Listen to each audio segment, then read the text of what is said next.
inspire.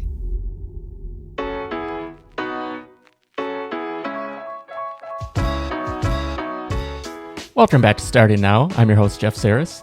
This is the show where I talk to entrepreneurs to reveal the unexpected paths to entrepreneurship.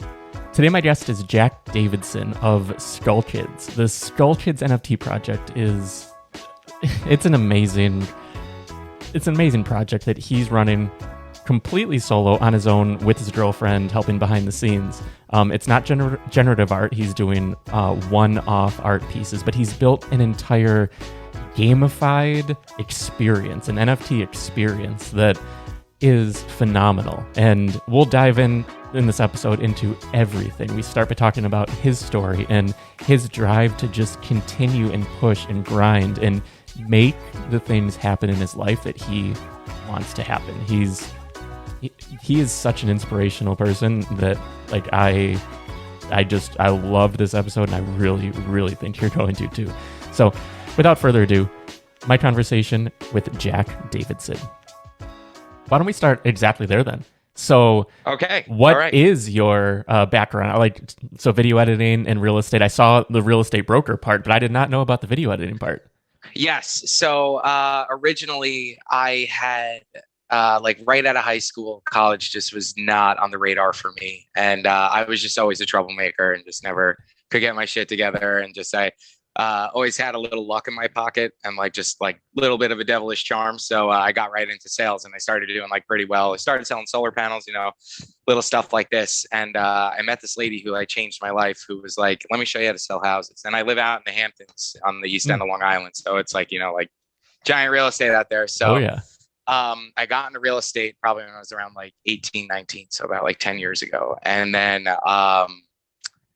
so I learned everything from this lady. She taught me how to canvas, how to cold call, how to door knock, how to just present yourself, how to sell you.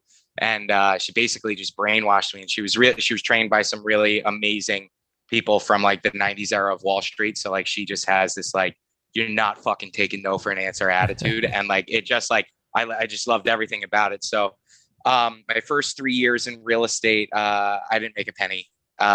It was just a lot of, it's tough and it's super competitive out here. So I used to door knock until my knuckles were white, until, I'd get 1,000 no's a day. But then that one yes would call you back 3 years later. And it ended up being, so I've always hustled. I've always grinded. I just always was a mover and shaker and just love the art of the deal. So I have a very big background in sales. And then actually in the interim, in that first 3 years, another passion of mine. But yeah, so in that first 3 years, that I wasn't making any money, I still had to pay bills and stuff. So I worked at a group home for boys. So which is just social work, but you're in the trenches. So and I love the line of work. It's just all these scrappy troublemaker kids that are getting a second chance at life.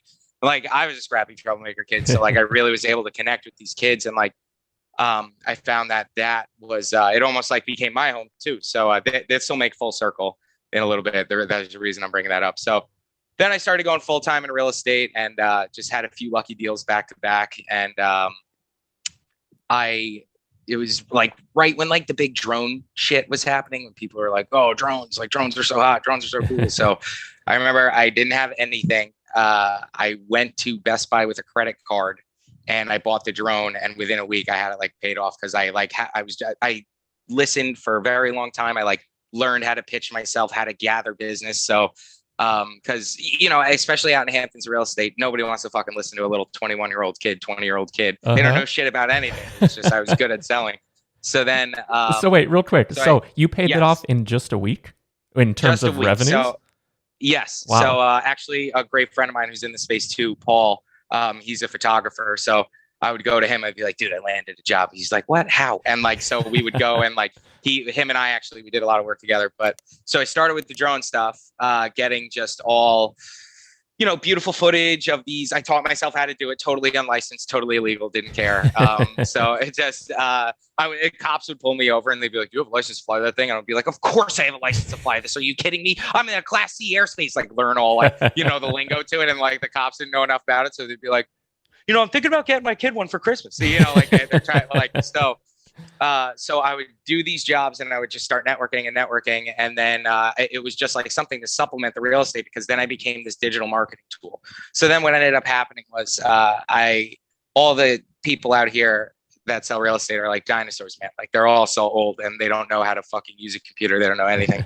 So I totally took advantage of that market. I was like, hey, like, I know the Facebook, I know the Instagram, like I know, my millennial brain understands this, yours doesn't. So I started like marketing, like manipulating like Facebook ads and like just kind of, getting it on the right eyes. And brokers were just amazed by it. It was like magic, it made paper completely useless. So then, because they'll advertise in like newspapers and stuff out here. So, so then, where was I? Sorry, I got ADHD, dude. I'm in a basket case. Like, no, it's no problem at all. But yeah, so you started with the drone, started with the social media, and doing the things to really bridge that gap. Yeah. Right. So the social media. So then, a couple years go by, and I just wasn't fucking happy. It's just you lose your soul in it. But like I learned so many things that actually end up coming full circle in a little bit. Everything that I've done for the last 10 years has brought me to this moment. So, so I did well. I made some cash. Like, it was just like another, like I said, I always got luck in my pocket, luck in my corner. And, so I started getting out of real estate. I wanted to go back to school. I wasn't sure about what. I was having that quarter life crisis. So I was going back to school. I met my current girlfriend. We've been dating for around like 4 years now. And, I just was doing 100 different things. I couldn't figure out what I wanted to do. I was still doing the media stuff for a while. And then we moved to Florida when COVID happened. And we kind of took the year off. Like I did like a lot of drop shipping and stuff, like just, making a few bucks on the side. But we just took a year off, and I just was so miserable. And I was at like I think just the COVID blues, like just everything just mixed into one, just the reality of how shitty our world is, that's a podcast for another time. But so I was just so down in the dumps. And then we moved back to New York, we moved back to Long Island. And I just was like, I don't want to go back to real estate. I don't care. I want to be happy, and I don't know what's going to make me happy. So about like 8 years later, I hit up the guy from the ranch who runs the Timothy Hill Children's Ranch, the social work place. And I was like, listen, I don't know where I'm at right now. Like, I just went from being real estate, this to that, making money. Now I don't know. I'm having an identity crisis. That place is kind of like a home to me. Can I come back? And he was like, yeah, you can come back. They paid me pennies, but I was like, all right, cool. So this is probably about February of this year. So I'm there in February, just hanging with these bad motherfuckers. Like these kids are like, they're like gang members. They're fucking like, they were just recently incarcerated, but they're all under 18. So instead of going to jail or juvie, they get a second chance here. And, these kids get put to work. They change their lives. They're like, it's a dope place. But then they get cool staff like me that'll, like I really learn about their lives, and like I really would become friends with them, and like we'd really make progress, but not through that like cheesy, corny bullshit where it's like, like ask them how they feel. No, it's like, no, like, like give a shit about these kids, listen to their stories. So I'm there.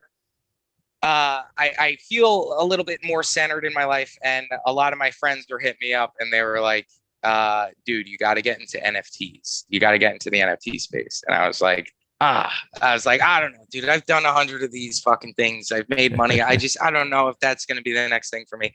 And so something that I also didn't mention before this was I've been an artist my entire life. It's been my true passion. So my true dream is to, I would love to like work for Adult Swim and do like voice work and create cartoons. I just grew up watching potty cartoons my entire life. Ren and Stimpy is the core of my blood, as a little kid watching that shit. So I just have a really perverted art style, and I've been huge into graffiti, huge into like skateboard culture. I was born in 1993, so I went through that hardcore MTV fucking era, and just so inspired by it. But I would always doodle and create like silly comics, and I don't know, you might want to cut this part out, but so they used to call me the penis bandit in high school because I would graffiti like giant dicks, but they would be like really detailed and really disgusting. And like, I don't care what walk of life you come from. I don't care how old you are. I don't care if you are a man, a female. It does not matter who, what, where, when, or why. But if you see a giant dick drawn as like Donatello from the Teenage Mutant Ninja Turtles, you're going to fucking laugh, dude. Like you're going to chuckle or be like, that's disgusting. So like my friends, they would hit me up and they were like, yo, like, you got to do your dicks. You got to do your dicks. And I'm like, no, I don't know. They're like, no, do your whole funny thing and do your dicks, like Twitter. And I had never been on Twitter. So I was like, all right, like, let me try this. So I was on at the ranch working, and I would do overnights. I do the graveyard shift because I don't sleep because I'm a manic psycho. So then I'm sitting on the couch and I'm like drawing Pikachu as like a disgusting wiener. And like, I'm creating this brand, and I came up with this name Dickers, which it came from this idea. I wanted to create these dick stickers a while ago and like slap them around New York City and like create like this brand, you know, based on dicks.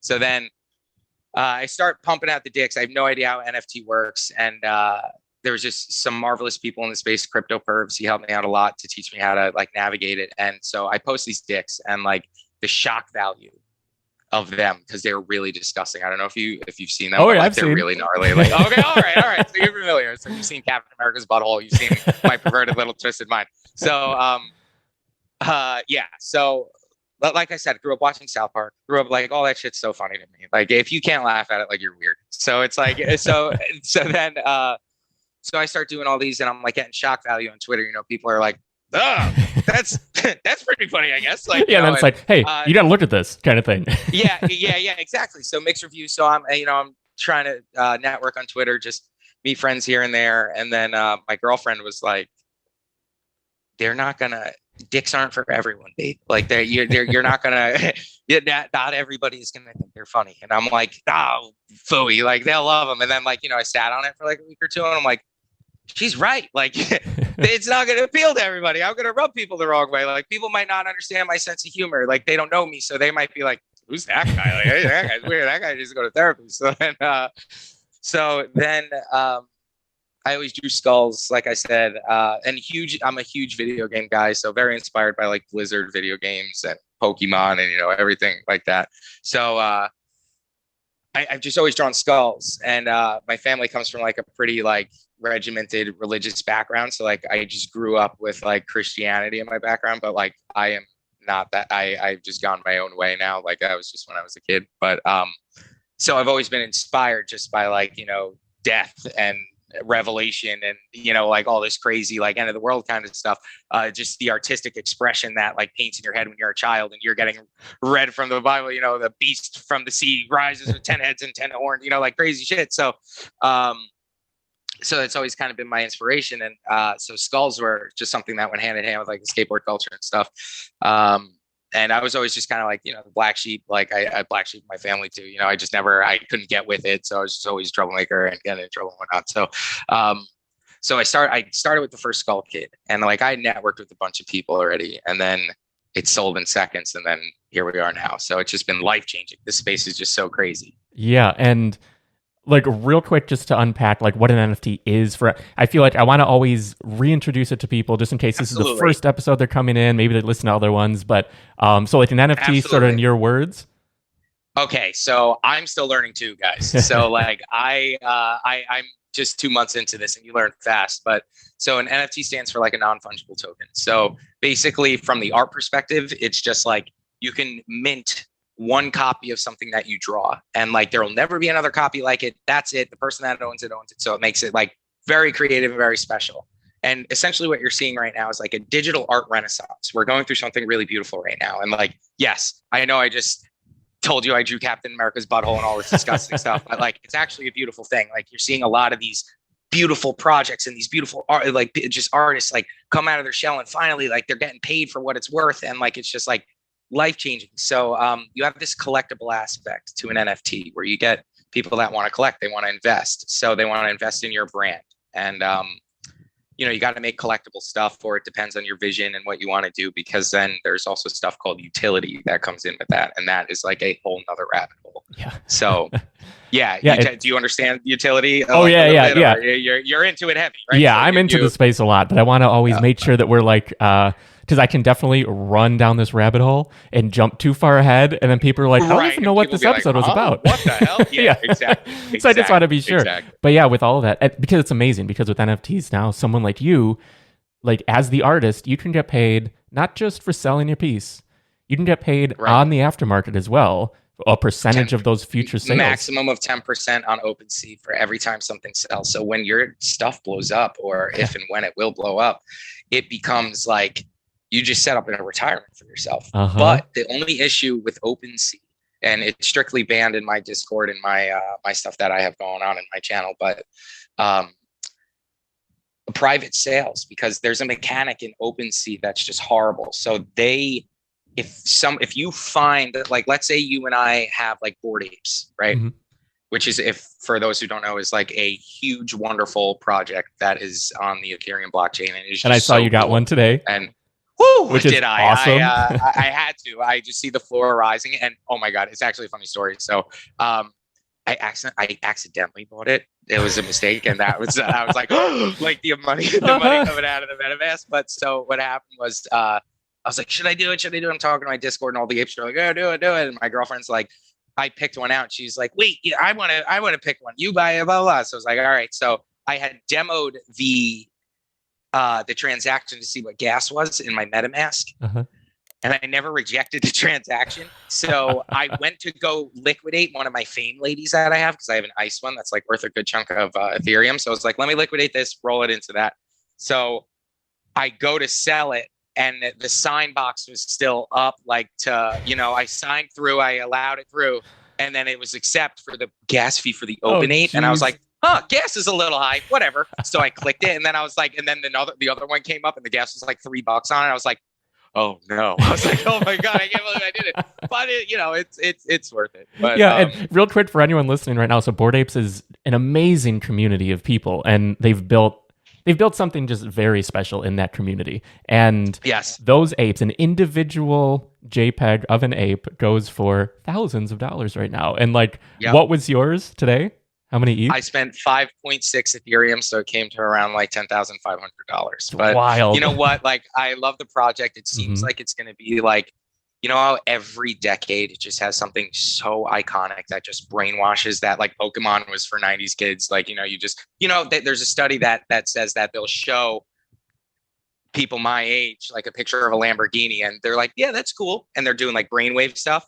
Then they show a picture of like Pikachu and Charmander, and their brain lights up like they just did a line of cocaine. Like that. It's just like so crazy how we compartmentalize iconic stuff in the media. So I honestly think Bored Apes is going to be like the 2020 and so on, like the iconic thing. Like my mom even knows, like, she'll be like, there's one of those apes. I saw it on one of the advertisements on the Jumbotron. And I'm like, yeah, like it's crazy stuff. So yeah, that's wild. I saw that some apes have like billboards in Vegas. Like apes being the people that own them are buying these ads and putting them out there. And dude, it's so crazy, because it's like, if someone was like, I want that ape, and it's like, well, that's the advertised ape. You can price that out. Like you can make a business on your own ape. Like it's just so crazy. Like when I explain it to people, like just to break it down, like I said, sales. So you have to analogies, you have to connect to people, because when this was first going through my ADHD brain, I was like, don't understand, gonna draw dicks. So it took me, months to like get it. But so the way I describe it, it's like your own personal art stock market within the crypto stock market, within the stock market. It's like it's just all influenced by each other. And like, it's just really, it's really cool, because you could just like invest in something that you like. And it's not necessarily this big fucking tech company you have no idea about. It's like personal in Discord, like, well, at least for some of them. But so that a broken mechanic in OpenSea is that when they engage in a private sale, if we were to trade the Bored Apes, outside of within a private sale within OpenSea, it screws the creator out of the 10%.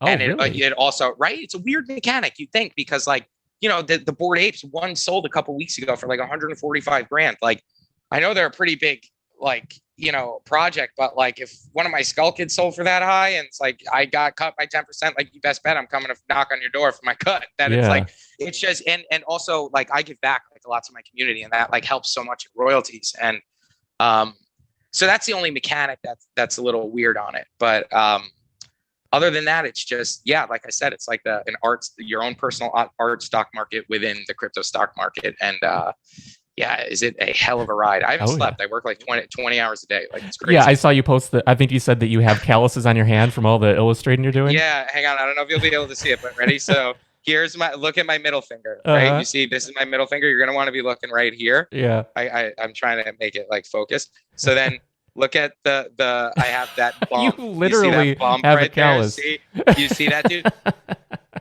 So That's hilarious. I've never drawn so much in my life. And it's just like, my dream has come true. Like, I was just at like a rock bottom in my life, and I just was able to just turn the ship around in a month. And I was like, holy crap. Like, yeah, this is amazing. Dreams do come true. Like, yeah, it's just, the space is so wonderful. So like, you're 2 months in. 2 months into doing this. Is this your full-time gig right now?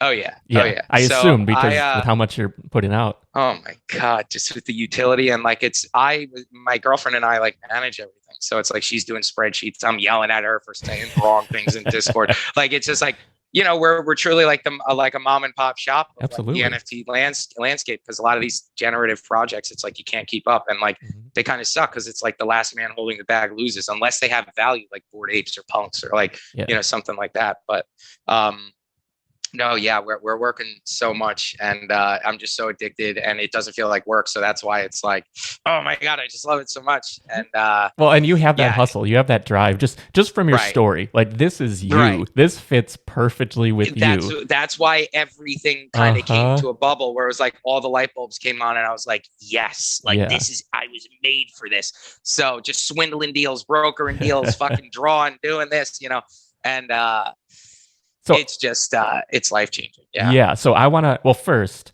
in terms of revenue, about where are you at now in 2 months? Because I want people listening who may know nothing about this to really understand what this opportunity is right now.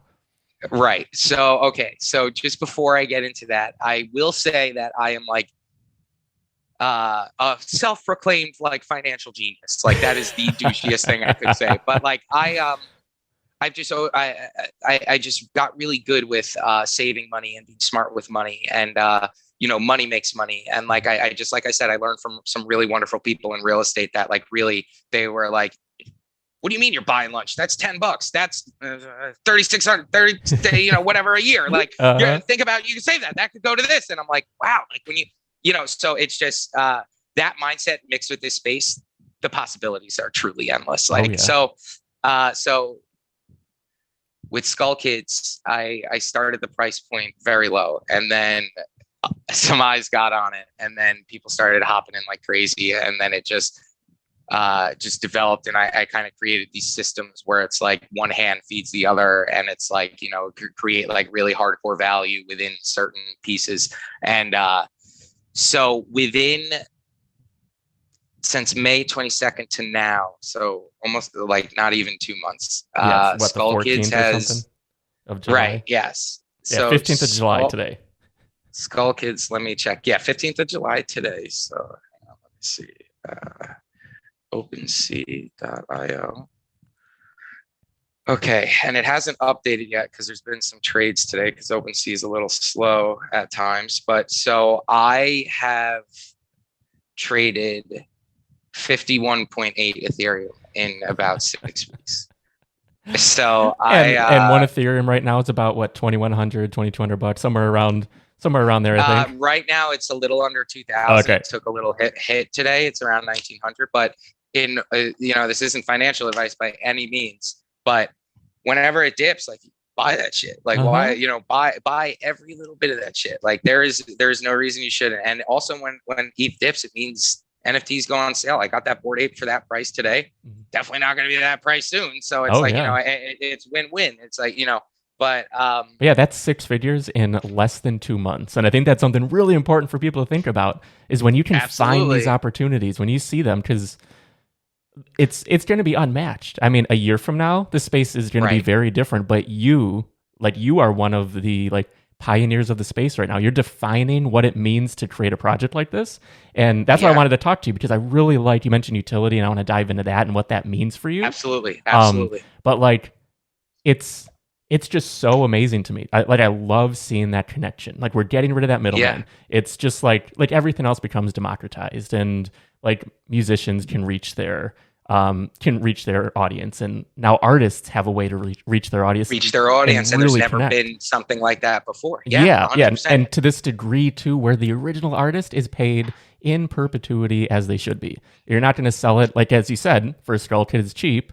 You're not going to only have your collectors making a ton of money, even though you are giving back to your collector. Like so many things I want to talk about with how you're running this project that I love. Yeah, but yeah, absolutely. Just the systems are amazing. Right. Yeah. And that's where it really dives into, I feel like it's really strong grassroots in your community, because my Discord is like, we are all so tight, and like, we all like really are just on the same page, and like, I can't do it without them. Like, it's not just me. And it's like, we're all driving this ship together. Like, and it's just, it's been surreal is lack of a better word. But that 51 point ETH traded is, I would say, it's tough to gear what the profit was, but that's just total with like secondary and stuff, because my secondary is blown up within the last couple of days, and people are trading stuff for a lot of money, but I've definitely made a good chunk of change from it. And but like I said, like I'm not like I said, I've always been like a little degenerate little street rat, so it's like I gotta give back to my homies, like if I'm eating, everybody's eating, so it's like that's it, like that's I want to be able to give back.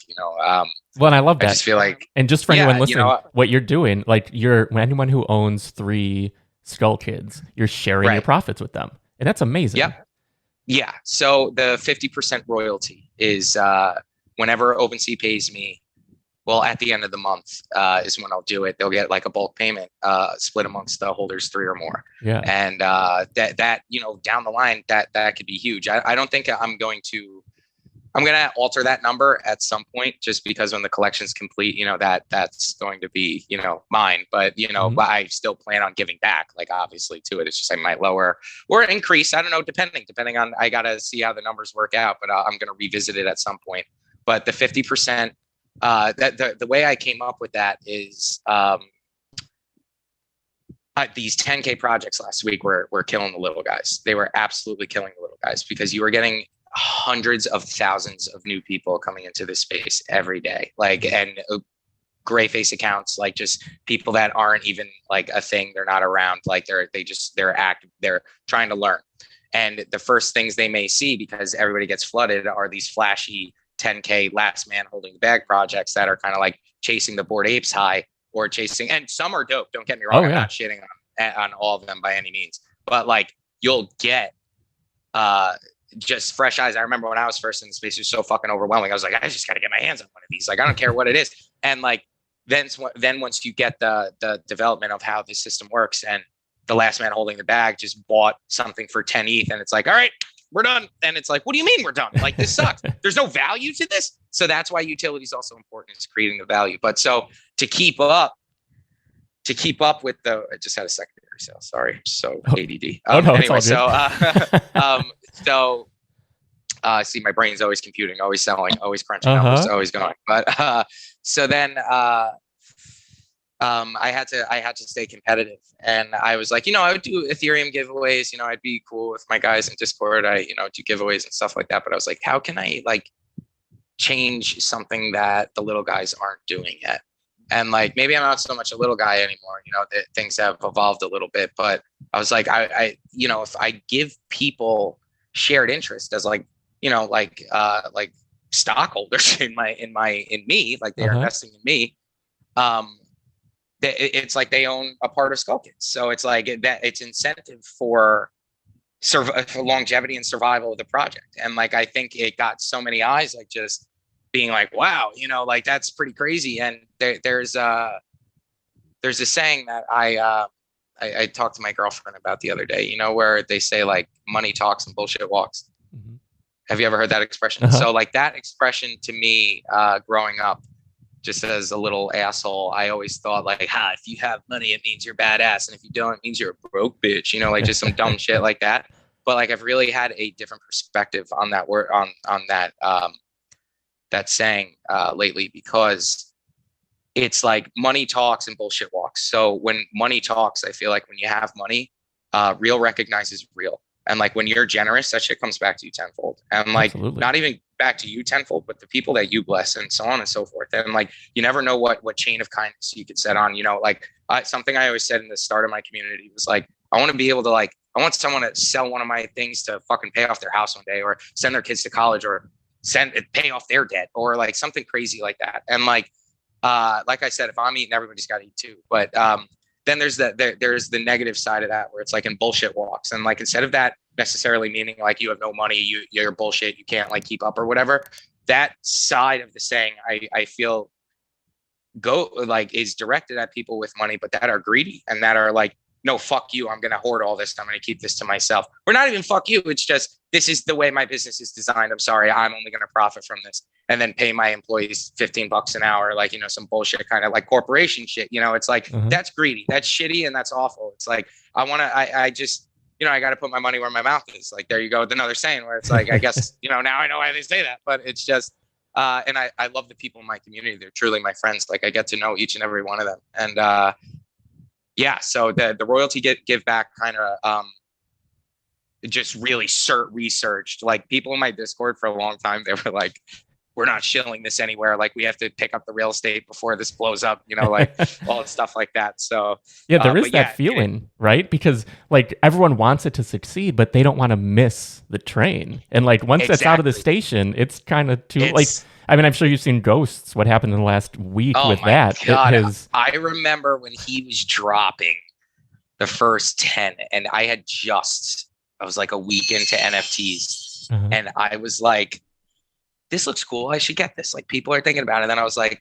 you know, I got bills to pay. I got to be careful. I got to save my money properly. I was like, I'm still learning. Let me see. And then I was like, like, son of a bitch. But, and even last week, he had a drop of Lunar Zodiac, I think it was. They were half an ETH. Right, yes. And I'm like, that's still a lot of money. It's over $1,000. I'm now they're selling for overnight they're selling for 4 ETH. I mean, they're selling for $8,000, and you could have bought it less than 7 days ago for $1,000. It's insane. But he's the creator of that is so fantastic at strong community, and he's also fantastic at developing utility. And like, that's where it's strong. Is the utility is where it's strong.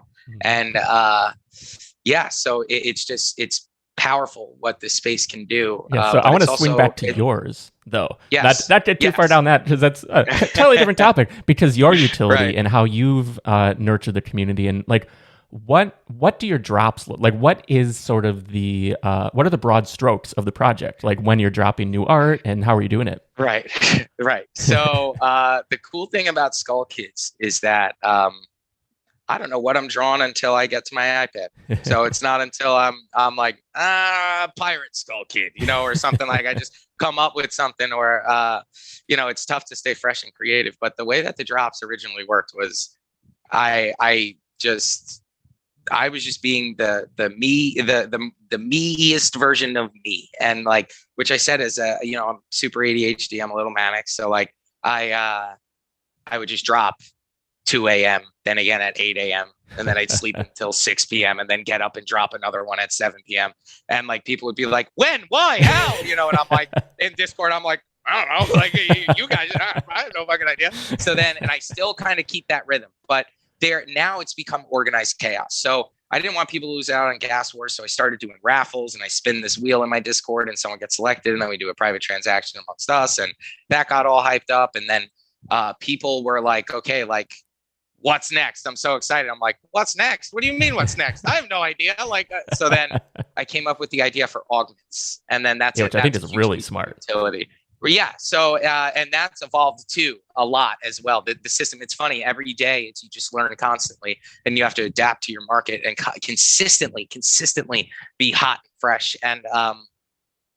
And then when this space is just so crazy, 13 hours later after you drop something, they're like, and what? I'm like, what do you mean, and what? Stop it. So and real quick, can you explain then what the augments are, and like sort of how that works? Because totally, like, what's really interesting to me about this space is it is such an analog opportunity. Like, you're not writing code to do these things. You're not generating some big software project. Like, this is you building Mom essentially, an experience, like almost a gamified experience for your community. Yes. You nailed it. You absolutely nailed it. Yes, I love it though. Perfect way. An interactive NFT experience. So like I said, growing up, I was just huge Final Fantasy, Legend of Zelda, World of Warcraft. I was just a big RPG guy growing up, and I just loved crafting systems. And like when you get, I don't know if you're familiar with RPGs at all or any game. So it's like when you are at, especially World of Warcraft, I'm such a WoW junkie, but like when you get to max level and you're raiding and you have just invested a half a year of game time into this character, and he has the dopest fucking shoulder pads and helmets, and fucking his gear is decked out, and you're the highest DPS on the charts. It's like this addictive like serotonin rush just anytime you look at your avatar or your character. And so that was just always my inspiration, was crafting. I love crafting systems. I love that it was like, in order for you to get like a piece of gear in Warcraft, for example, it's like you might have to farm those items for weeks in order to get it. And then like finally it's like all this work goes into it and you're like, yes, finally. And so that's why the runes, I was inspired by Warcraft's crafting system, to be honest with you, where it was like, okay, like I want to make it hard to get. And I also want to make it a pain in the ass so that when you receive the augmented skull kid, you're like, ah. So like I've created this emotional roller coaster. It's sales. Here we go, using my sales back into it. So this emotional roller coaster of this, I got the skull kid. I need the rune. I got the rune. And then, but with the rune, I make it like once you buy it, you have to transfer it back to me, and then I burn it. So the rune never exists again. So there's only a finite amount of runes. So it makes it competitive. So depending, and the runes basically are all different elements and different types of things that you can augment your skull kit with. So I'll have like a fire rune, an ice rune, a dark rune, a holy rune, a fell rune, a toxic rune, an aqua rune, nature rune, and the one legendary I have is a fusion rune where you can fuse two skull kits together. So I designed some of them to be able to be fused together. So, create to have people buy two, hold on to, whatever. But so then when they get the rune, they have to trade it back to me, and then I have to burn it. So it costs gas to go back and forth, pain in the ass. You're doing the crafting. This is the grinding. You're now taking the hammer to the anvil, and then it'll take me another 8 to 16 hours to get it back to you. So you're just like, fuck, when is it going to be here? So then when they finally get it, it's like, like I have it. And so then what's cool about each skull kit is that you can augment your skull kit more than once, but not with the same rune. So like you can have, like, let's say you have Medusa. I know Medusa was the one that I drew. So you have Medusa. You could have a fire rune on Medusa, but you may win an ice rune, and then you can use that ice rune on Medusa. So now you have two different augmented Medusas. So then it's like, now you have this element of skull kids that there's a bunch of different elements, and they just look so sick and augmented. And so that's definitely a cool part. That's like the top tier, basically, is the augments. I have one on auction right now. I don't even know what it's at. I haven't been looking. I'm so horrible. But it creates this, like you said, this interactive, really intimate, like, I'm going to draw this for you. Like you got this dope piece. And like now, and then they can sell that and still keep their base skull kit and continue augmenting. So it's like, what I wanted to do was keep the value of the main skull kit. So the utility doesn't outride the skull kit, even though it kind of will, I guess, eventually, because they look so badass. But it's like, the base value of the skull kit is that they're flexible. You can do so much with it. So that's where the value is truly held. So then what happened was, with the floor rising, I realized that there's, only X amount of people that can play in small projects like this, that it's, and with 10K projects, is you get so many eyes and you get so many people that, they create false FOMO. They buy their own shit. They juice the prices up. It's like they really manipulate the market. Quick, when you say 10K projects, there's 10,000 pieces in this project. 10,000 pieces, yeah. And they're all generated. So it's not like hand drawn. It's like some artist pre-draws it, and like this computer just spits out 10 different things on one base character. Yeah. And then it gets sent out, and they will mint 10,000 of them at once. They'll drive the gas prices up, and then it'll be, gas is a transaction fee you have to pay for in NFT land. But yeah, yours are all individual, and you're up to like what number now? Do you know offhand? 115. 115 to pay. And we're in series 2. Series 1 was 100 skull kids. Series 2 is going to be 50, and series 3 is going to be 50. So we'll end at 300. But I have so much utility planned past that that will just create, I call it the Skullverse. I got to start changing it instead of SkullKids, Skullverse. But so much utility, so much airdrops for holders, like just different things to keep people interested, and not necessarily interested, but like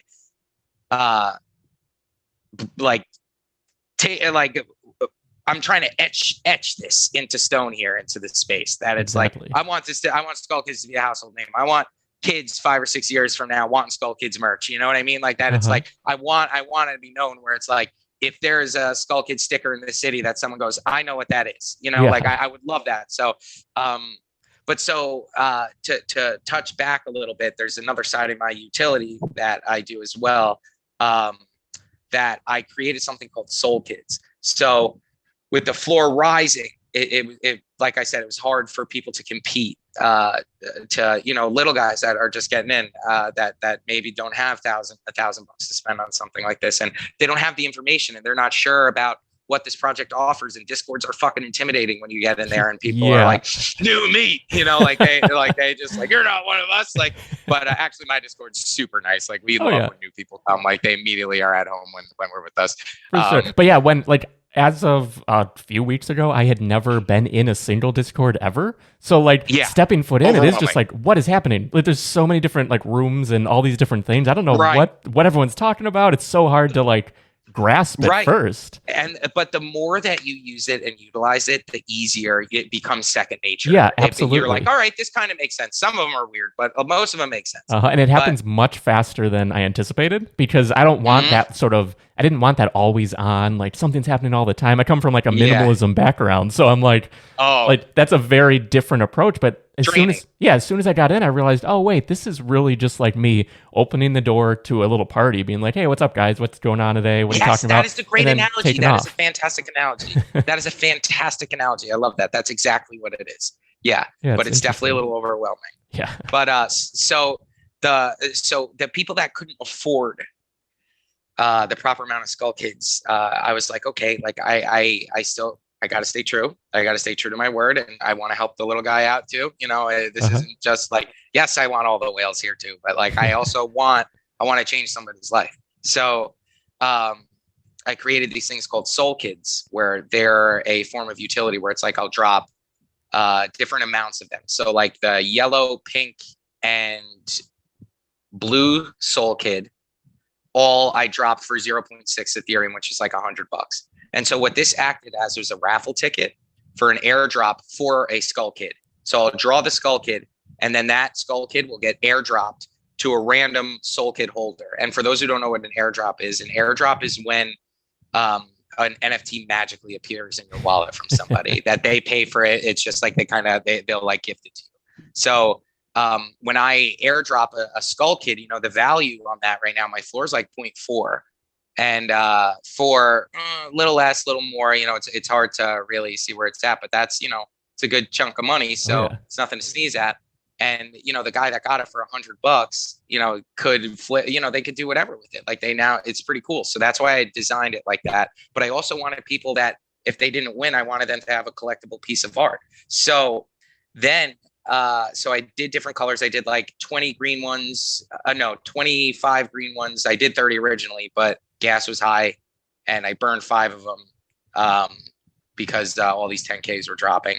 And then the purple one, there's 20. So depending on the SkullKids that you have, or the amount of SkullKids that you have, will be your raffle entry. But the way I created true value in it was by calling out colors in my Discord, being like, okay, pink raffle. So now the pink that you have still keeps its value and it makes it highly tradable. So it creates this low market, middle market, and then augment market, where it's like now I'm hitting all 3 tiers of the aspects, where it's like, all right, $100, I could probably live, you know, without it. Like I'm not going to die if I spend $100 is, you know, reasoning with a lot of people in this space. So, or 0.06, I should say. So 0.06, and then they'll get this. And it's like, you know, for the ones, it's like a 1 in 10 chance that you can get, that you'll get a SkullKid, which is a pretty good thing. And it's like, it boosts the numbers for SkullKids. And so when I call out and say yellow SkullKid, like today I'm doing a SkullKid raffle for the yellow one.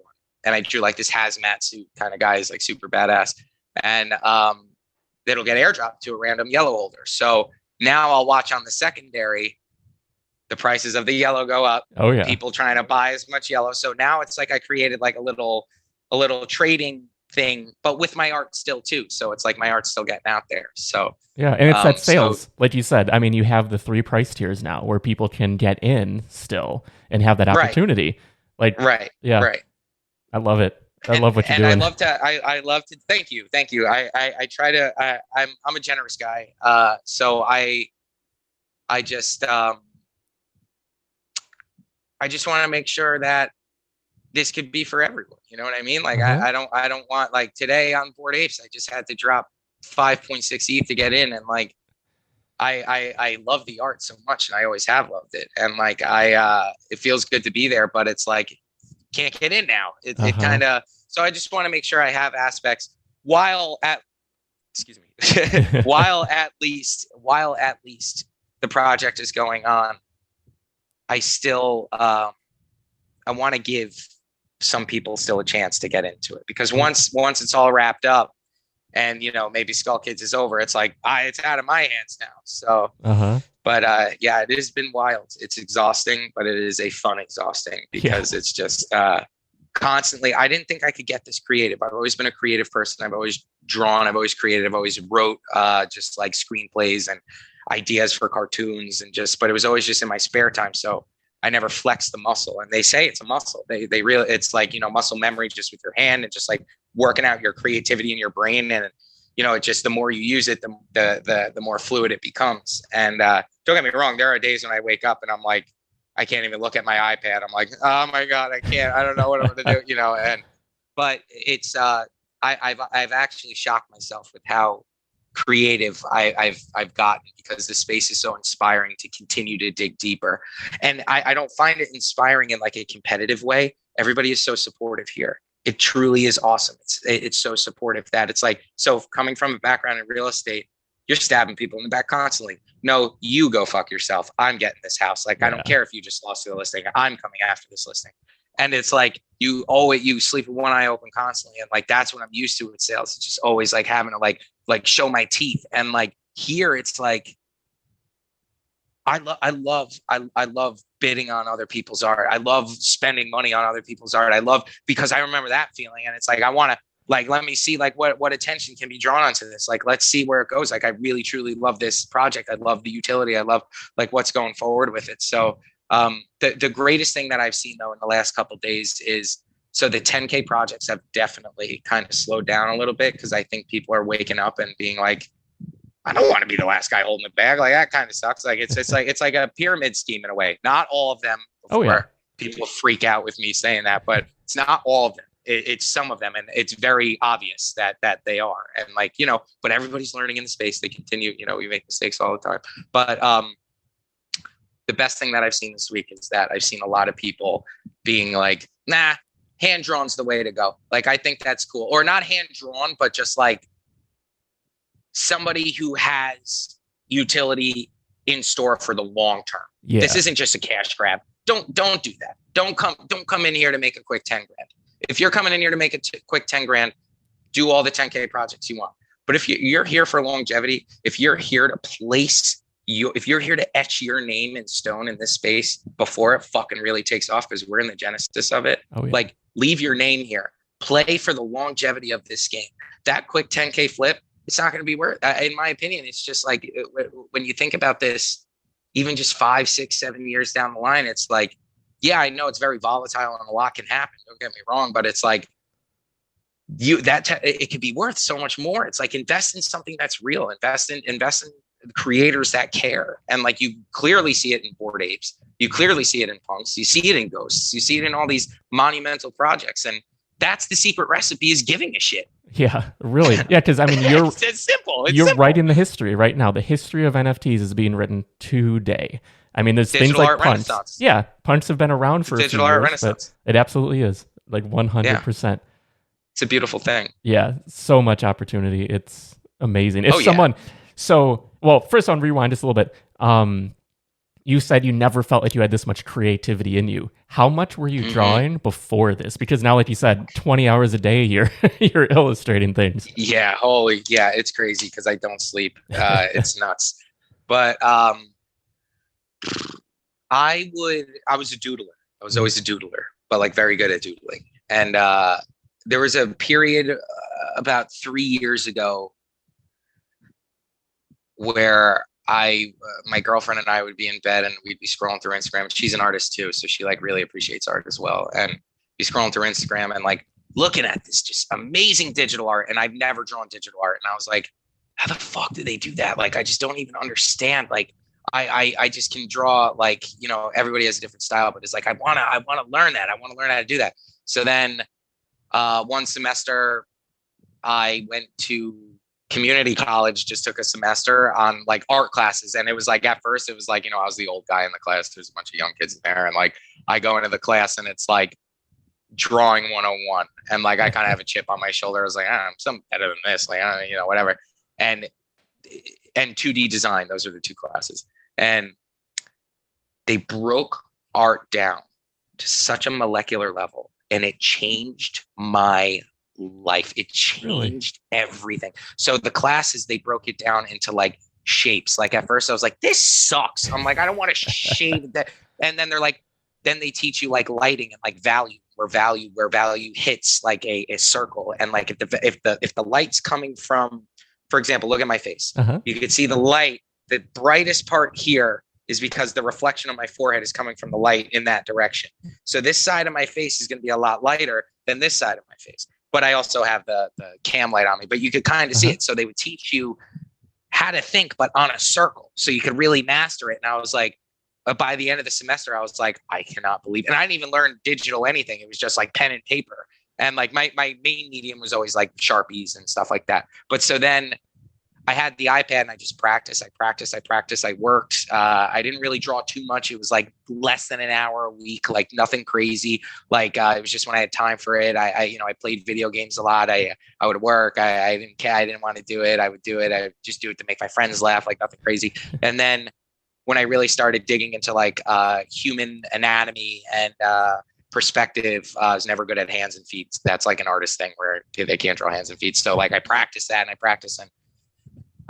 just never really got too into it, but I just really little bit at just working on the basics and just simple shapes, like how you can turn a body, a straight up human body out of a couple cylinders and circles when you break it down. And it's just a matter of filling in the lines after. It just exploded, like this part of my brain where it was like, it's just like the key turned and I was like, yes, like this is it. I understand.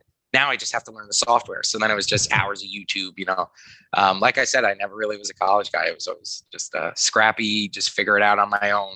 And I do all the time. So, oh yeah, I love it. And like, I mean, you said that you always have luck on your side, but honestly, it's your drive. You're doing. Like I'm always do more and good things happen. That's what I always tell people. And like sort of the premise of this show and why I called it Starting Now is to get started on the idea.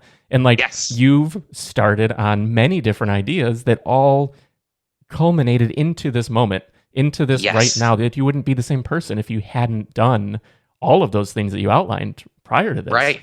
Right. And I almost told, when my friends called me and they were like, yo, do the NFTs. I was like, nah, it took them like 2 weeks of convincing me because like I had done stocks before. I had, you know, it was nothing. I was just like, that stuff, I don't understand that stuff. And then once I started going down the rabbit hole, I was like, okay, but I almost didn't do it. And like, so that's another, to the person out there that's listening right now that, you know, like, do it, fucking do it. Like the most powerful thing that lady in real estate taught me, because I used to be a little weenie. I used to hate door knocking. I was scared to, not really, I always was good at talking to people, but it was just, it's intimidating. Like, you know, like just cold canvassing and getting to know people and like networking and putting yourself out there and like making yourself the big dog and like saying like, hey, here's why you want to work with me. I know I'm 21, but I promise you, I know my shit. I don't sleep at night. I'm super manic and I love what I do.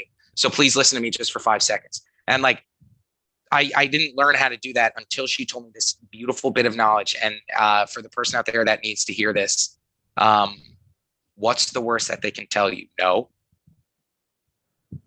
What's the worst that happens? Yeah. What's the worst that happens? They tell you no.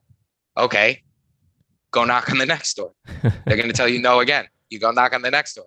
They're going to tell you no again. You're going to get like 1,000 no's before you get one yes. And it's like, but that one yes could lead you to a $6 million listing on Dune Road in West Hampton Beach. And like, you never know. Opportunity knocks constantly. And we are raised in such a lazy instant gratification culture where it's like, and if it doesn't happen now, if it doesn't happen then, our generation has forgotten about investments and investing in yourself. And it's like, I know it's like kind of lame and cheesy, Gary V advice, but it's like, it's really true. The stuff he says is like true with that, where it's like, get after it, like fucking do it. Like, don't be a weenie, go do it. Go knock on that door, knock until your knuckles are white. So that's why it's like, I come full circle every time with that story where it's like, sorry, my phone's ringing. But knock until your knuckles are white. Like, that's it. Like, fucking get out there and do it. What's the worst they're going to tell you? No. All right. Thank you. Well, my name is my name's Jack anyway. So here's my card. I'm sorry, I didn't mean to bother you. And you never know, you might somebody there. So there was a whale that I became friends with on Twitter who didn't like my dicks. And because he didn't really know me, but I kept bugging him. I kept going in his DMs. Not even just shilling, asking him to buy, but just sincerely trying to network and get to know him because he seemed like a good dude. And we became buddies, we became friends. And he was the first person who bought the first Skull Kid within seconds. So He was watching my account, but he just didn't necessarily want to have a wiener in his collection. And like, so then when that first Skull Kid sold to him, it was like, he didn't buy a dick. He didn't want to buy the dicks. He wasn't into it. He didn't want it on his page. I get it, whatever. But I kept knocking. I kept saying, hey, what's up? What are you doing? How are you doing? Whatever. You knock until they say yes. Don't take no for an answer. That's it. Like, it's just really get out there and do it. Stop it. Stop telling yourself no. That's it. That's really it. You're an impressive guy. Like, thank you. Like, thank you so much for being on the show and talking. This is a phenomenal episode. I'm sure anyone listening is going to feel the same way. Like, this is a masterclass in the hustle, the grind, and making something out of like your skill set and building the skill set and making it happen. Because that's what you've done. You've made it happen time and again. And sink or swim. Yeah, the fruits of your labor are really coming to fruition now, and like, you have a very bright future in this. It's very clear. Like, you have the roadmap. I absolutely love this. I think people are going to love this episode. I mean, I think so too. And it's I just I don't know.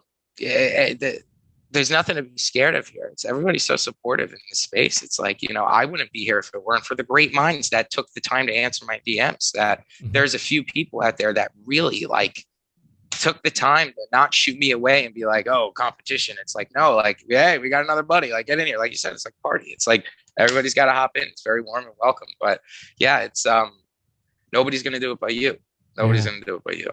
And I also that little bit of luck in your pocket, little bit of a devilish charm, and just a good smile, and you just, you could get pretty far with that. But with sincerity too. Don't be a dirtbag. Like go out there and do good stuff. Like good things happen to good people for a reason. And no, get out there, door knock, and the hustle. Yeah. So like you were saying before, like how where you try to explain to people what NFTs are. It's like, dude, like I'm still learning too. Like, I wish I knew more about it, but in all honesty, like, that lady in real estate, she also taught me when we would be at a contract closing on this huge $2-3 million house. She would be like, cause I'm an analytical person. I love information. My brain is a carousel and it never shuts off. I am a sponge, and I just love to learn everything. So we'd be going through this, 400 pages of the contract with the two people sitting there. And I would ask her beforehand, I'd be like, what does it mean in clause 3C when it says, and she goes, I don't know. I don't look at that. Your goal is to get them to sign. I don't care what that says.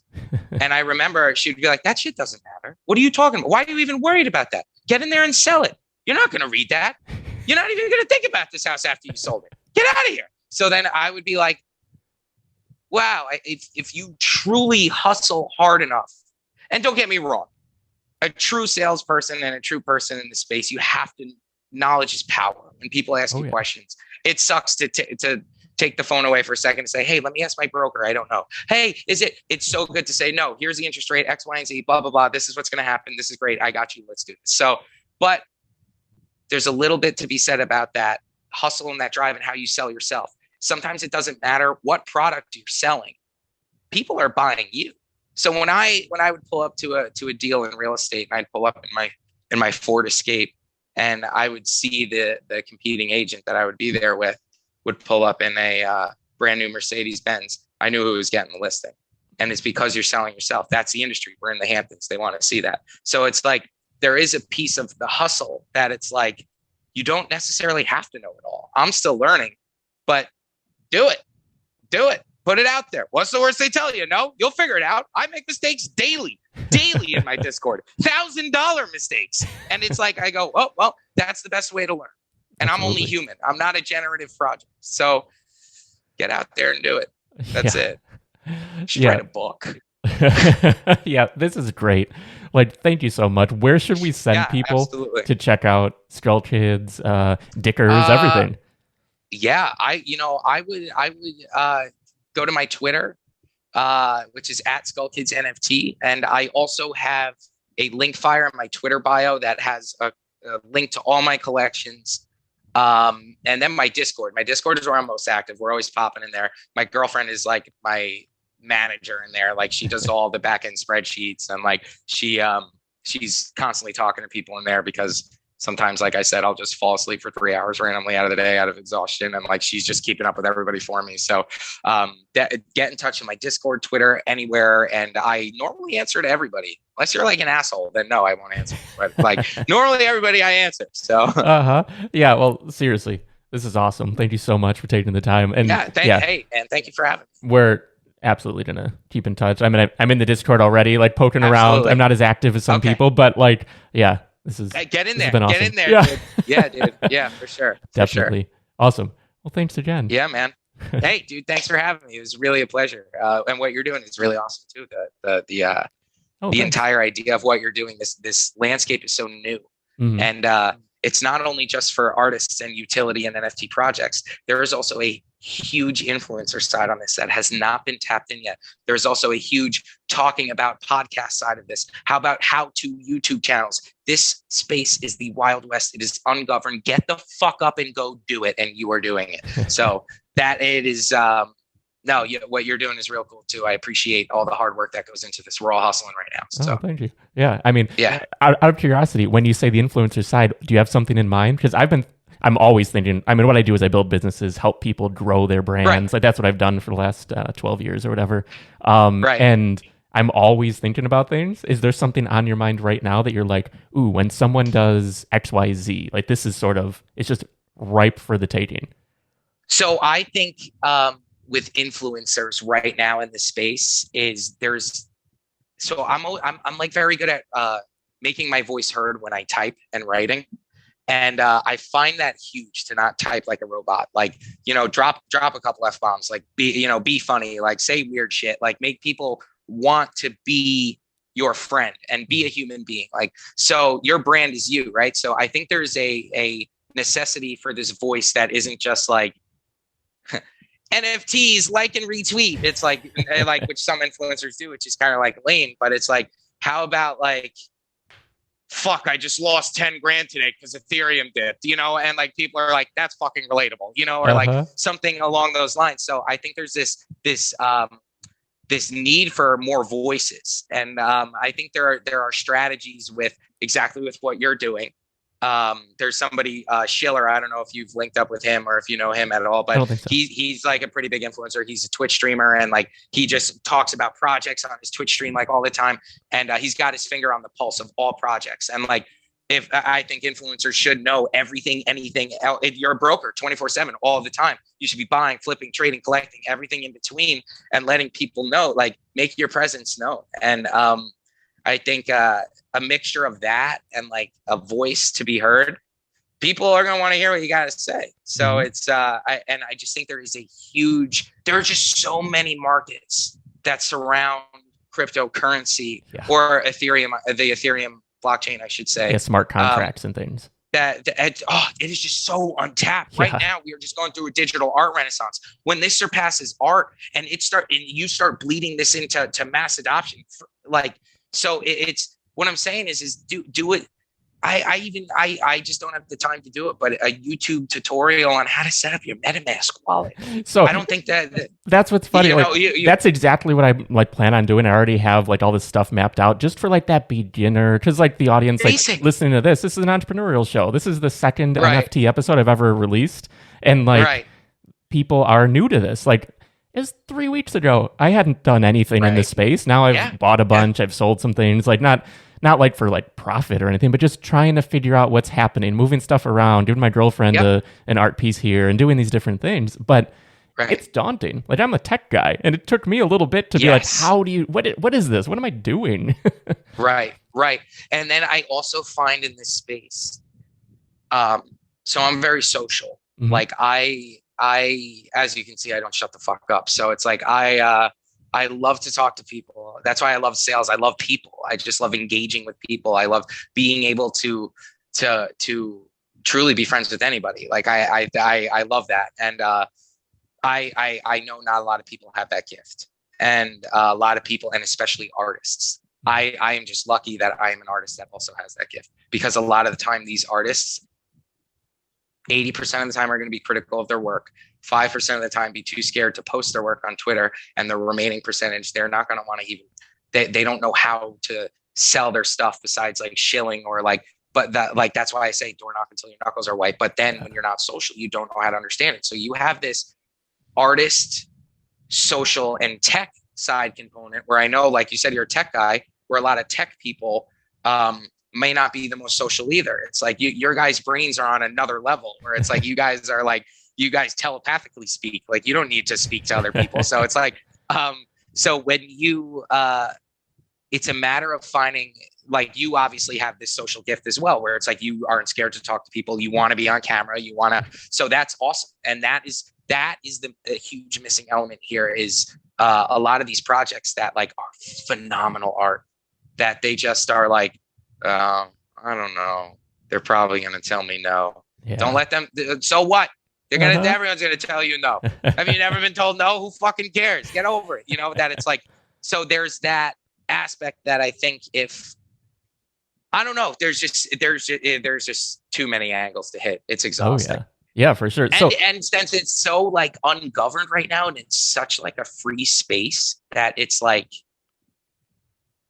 it's free game. That's why it's so exhausting, is because like, wait, I want to do this. I want to do this too before people get here. Wait, I also want to do this. I kind of want to do this too. So it's like you now have the opportunity to do it before it becomes, before your grandparents start talking about it at Thanksgiving. You know what I mean? Like, exactly. Yeah. And like that artist, like you said, the artist not being able to sell their work, that is such a big challenge. Like like, obviously you have that gift of selling on the art, which is so rare. Like that is amazing. Right. Like, and I feel like there's so much insight that you already like gave, but for someone who isn't a salesman, but they're an artist, but they're struggling with that, do you have any sort of advice for someone who like is like knocking on the doors? But okay.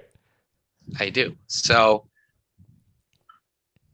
the advice that I could give to you, and my girlfriend's going to laugh because she's heard me do this sales pitch a million fucking times to a bunch of different people.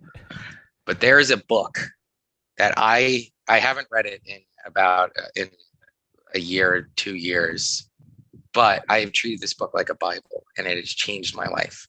And you have to be a little open-minded. And I hate reading books. I don't read books. I will read if I have to, but I don't enjoy it. My brain moves too fast to sit down and read a book. And but this book, I revered it. I take notes on it, and I get something different every single time out of it. So the book is called Think and Grow Rich by Napoleon Hill. It's about 99 cents on Apple, or you can go buy it for $7.99 on Amazon. I'm pretty sure that's the exact price. I've had so many different copies of it. I own it digitally. I highlight it different times, different amounts of everything. And this book teaches you essentially how to like brainwash yourself into being like, I will die if I do not succeed in whatever I'm doing. So that's that's the luck secret.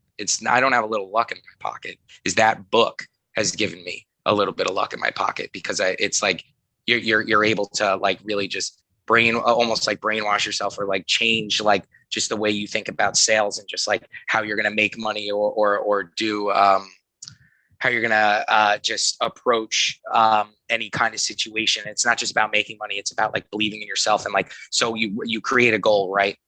And you write this goal out 6 times. And the goal I've come to learn doesn't need to be monetary. It doesn't need to be money. The goal could be anything else. The book designs it towards money. You write down a finite amount of money, but you put these 6 steps everywhere. You put it in the visor in your car in the morning when you pull it down. You put it in the bathroom when you're brushing your teeth in the morning. You put it in your sock drawer when you open it up. You put it on the front of your door before you leave for work, sticky notes. So when you open it, so you start to subliminally brainwash the back of your mind into this goal. And you say it 2 times in the morning, and you say it 2 times at night. And it's like this weird little ritual you do. You have to be a little open-minded to it, but you have to do it every day. And at first you're kind of like, like, you're like, this is so lame. But then towards the book talks about opportunity knocking, and that the universe won't give you your opportunity until you're in that mindset, because you'll probably fuck it up if you're not. So you have to be hungry. And this book teaches you how to just be that. So you read these 6 steps, and then before you know it, you memorize it. And then you're saying it to yourself all day. And then you go, I'm going to make 50 grand this month. I'm going to make 50 grand this month. If I don't make 50 grand this month, I'm going to fucking die. And just, that's how crazy you gotta turn your mind into it. And the book also talks about like, I don't know. Are you familiar with where good vibrations comes from? The saying, good vibrations, good vibes. Good vibes. I'm not sure. Okay. So good vibrations, good vibes is vibrations when you speak. It kind of blends into like Murphy's law of attraction kind of stuff. So when you speak, you release vibrations, your words, you release vibrations. My football coach once told me there are 2 things you can never get back in your life, and that's your time and your word. So you can't get those. Once your word is out, you could say sorry, but you can't take it back. You can never take it back. And same thing with time. You can never take it back. So your word is very powerful. It's very bond. There's a reason why. So this book talks about the vibrations that you release. And if you're always negative and like, he's going to say no anyway. Yeah, he's going to fucking say no because you don't believe in yourself. And it's like, but when you start to get to this, this pinnacle where you're saying like you start to really believe in yourself, and I'm going to make 50 grand this month. Not I think I'm going to make 50 grand. I'm going to. It's like it teaches you how to take certain words out of your vocabulary, and then before you know it, and it could take years. This process could take years. I started this process when I was 18, and now I'm finally reaping the rewards of it. And I did it every fucking day. It's just and I've done it with different things in my life in different 6 steps, and I just believe in it so much. And it's our minds are so powerful and we put ourselves in these little prisons, but this book will change if you take the time to read it, that is. And you can only read a chapter a day. It's a very specific instruction. It's like, this thing's like a spell book, dude. Like, it's like, so like you have to, you can, like, for example, make those 6 steps. Like, I'm going to have the courage today to talk to somebody. At first, like I said, I'm going to have the courage today to talk to somebody. But after you do it for 4 or 5 weeks, that word courage becomes something different to you. And you go, I'm going to have the courage to talk to somebody today. And then you get to that point where you finally build up the balls to do it. And then that's when your life will start changing, when you start implementing this book daily. And it also teaches you how to save money and be smart with your money. And all the greatest minds in the world have used it. But so when you start speaking out good vibrations and positive things, I will, I am, not I think, and I hope. And when you start swapping these things out, it's really amazing how fast you brainwash yourself and how much you start to believe in yourself. It's like a good brainwash. And then you start to implement it in everything. And then you get this like weird little charm where people never say like no to you anymore. And you're like, all right, like what the hell? Like that is really, really awesome. And like, I recommend any business person to read it.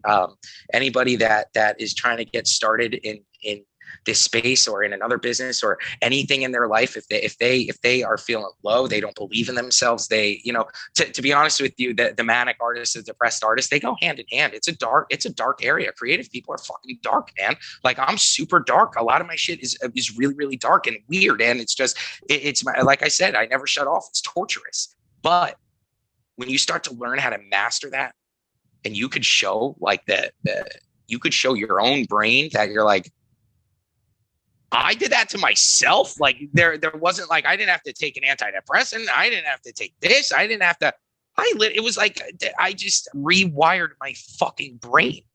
And then each time you do this process, since it worked the previous time, you start to be like, all right, what's the next one? And then so now you're like putting double good vibes out there. And then before you know it, it's like you're living this book. And, but you have to be very open-minded to it, because it's a little new agey with its stuff. The book was written a while ago, but what I mean by new agey is just like, it talks about just like the good vibrations, speaking things into existence. Murphy's Law, if you think about bad things will happen. Law of attraction, think about good things will happen. It's pretty true, because I'm super manic, like I said. So like there are times when I'm like, I'm so in my bag and I'm like totally depressed, and like well, why bother? I'm Eeyore all the time, and then Eeyore things happen, and then I become Eeyore. But then I'm like, hang on. I have done way too much to be here, and then I like pull myself out of it, and I'm like, that book really is a powerful book. It's a very, very powerful book. That is killer. So yeah, that is for everybody is my recommendation, is to read that book. I'll buy it for you. Hit me up on Twitter and I will buy it for you. Whoever is interested after watching this, I will digitally buy it for you, or I'll buy it on Amazon and ship it to you. And it will change your life. I have to say, whenever you start your speaking career, because that just seems it's in the cards. Like, you are so inspirational. So like everything you're saying and how you connect all the pieces together, so valuable. Like, I mean, I can see you on stage absolutely in the future. I mean, no, it's just awesome. You. At NFT Con maybe, but people have said that before. They were like, yo, you should definitely do that. And it's like, I see a lot of these motivational speakers, they fucking sell snake water. And like, by snake water, I mean, it's like, they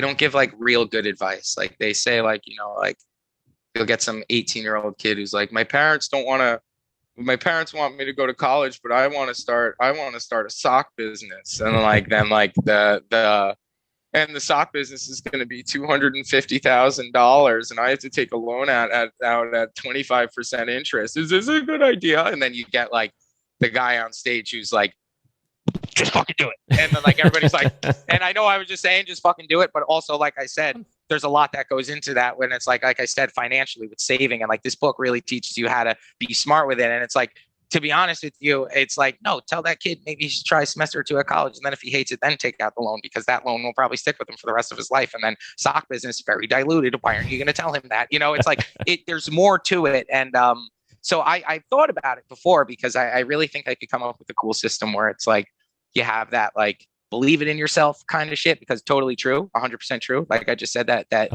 I'm living proof of it.